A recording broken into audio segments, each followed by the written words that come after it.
Today we are looking at Avalanche from Marvel. That's right, one of the infamous Brotherhood of the Mutants whose superpower is he can vibrate. And I know you're thinking that doesn't sound really cool, but lonely women love it. Some of you got that adult joke? Give it to you. Wait for you to get it on your own. Hey, thanks for tuning in while we look at this custom X-Men statue. So while Avalanche is not a member of the X-Men, he often goes against them. You know, I don't remember him too much from the comics growing up. Most of my X-Men comics revolved around Wolverine, but I do remember him from the 90s cartoon. You know, he kind of hung out with Pyro and, of course, Toad and Blob. That's where I really remember him from. And what's kind of ironic about that is I have statues of Pyro, Blob, and Toad from the same custom manufacturer. So a little thing with customs, they're private unlicensed commissions. I can't tell you where they come from, but I plan to display him with those pieces.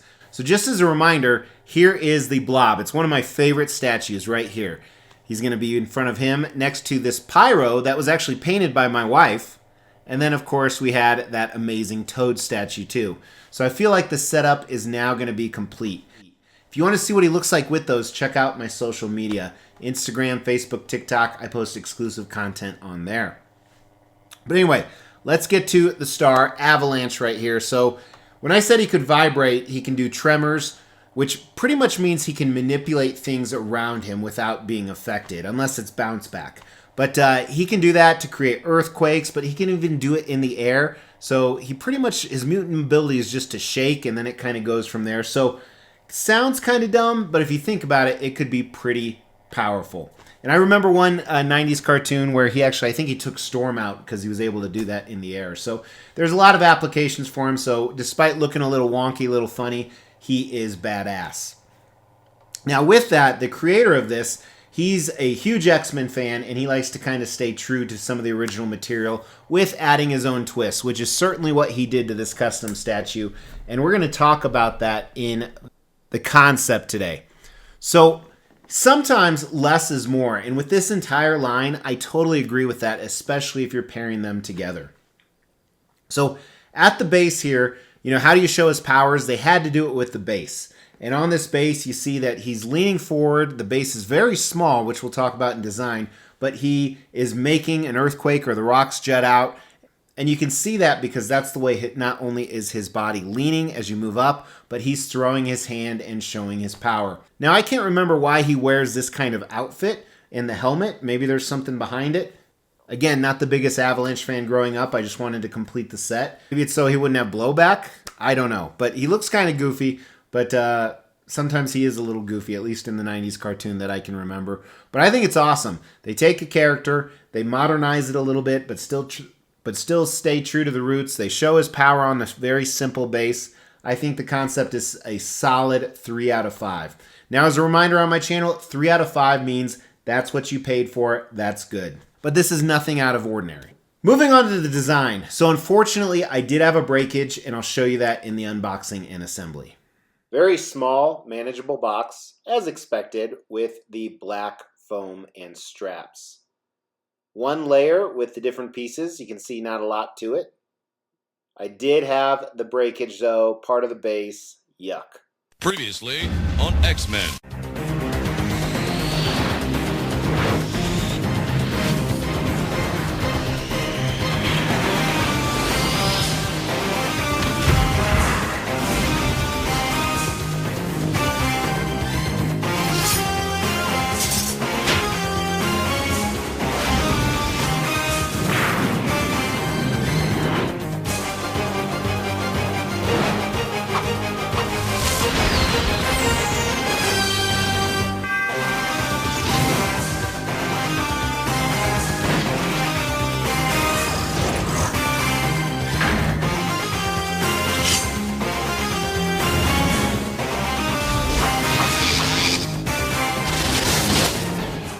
So I used Loctite glue to put it back on. There still is a break where the seam is. Eventually, maybe someday, Mrs. X will paint it.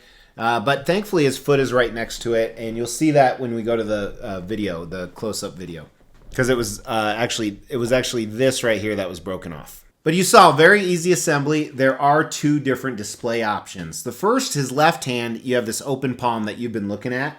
And I initially thought this was going to be the way to go. But then you have a closed fist too. And I think they both look good in different ways. But I did put the closed fist back in the box. And then two portraits that are decently similar because his helmet covers most of it.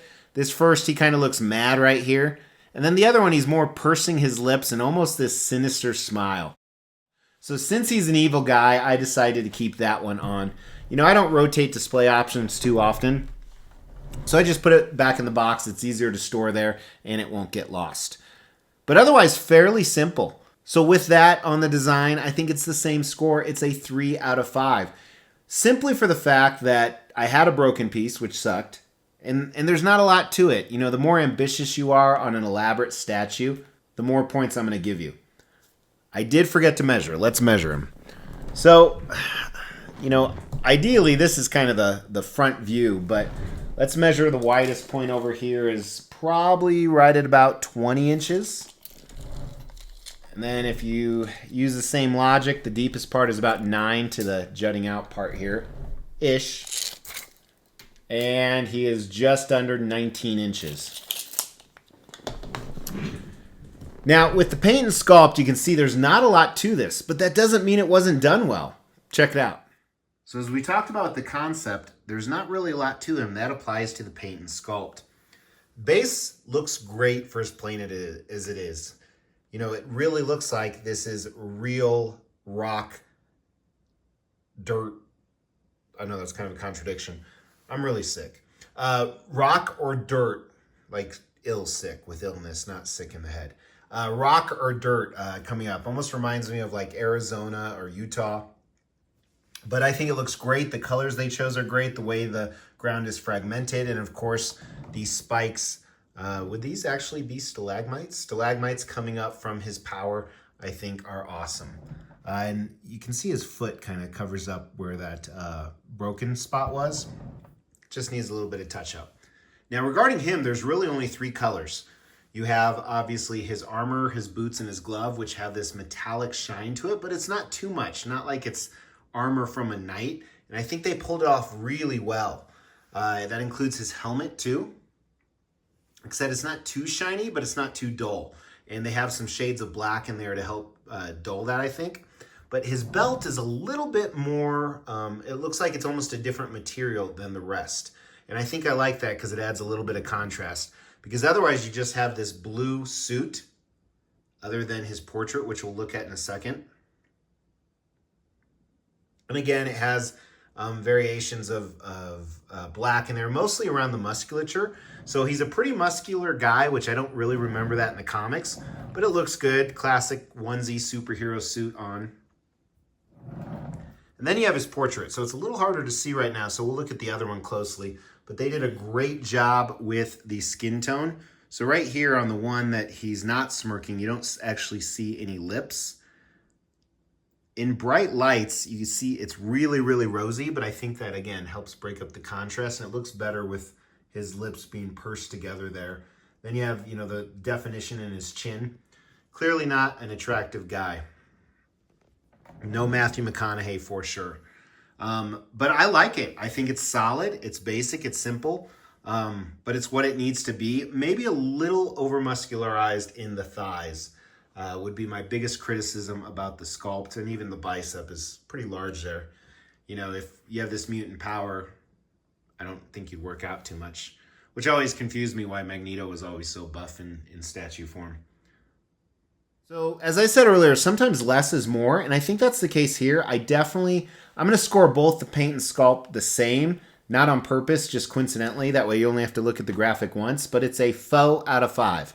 So, faux out of 5 for both the paint and the sculpt. So, let's talk about the value of this. Now, I wasn't going to get this one.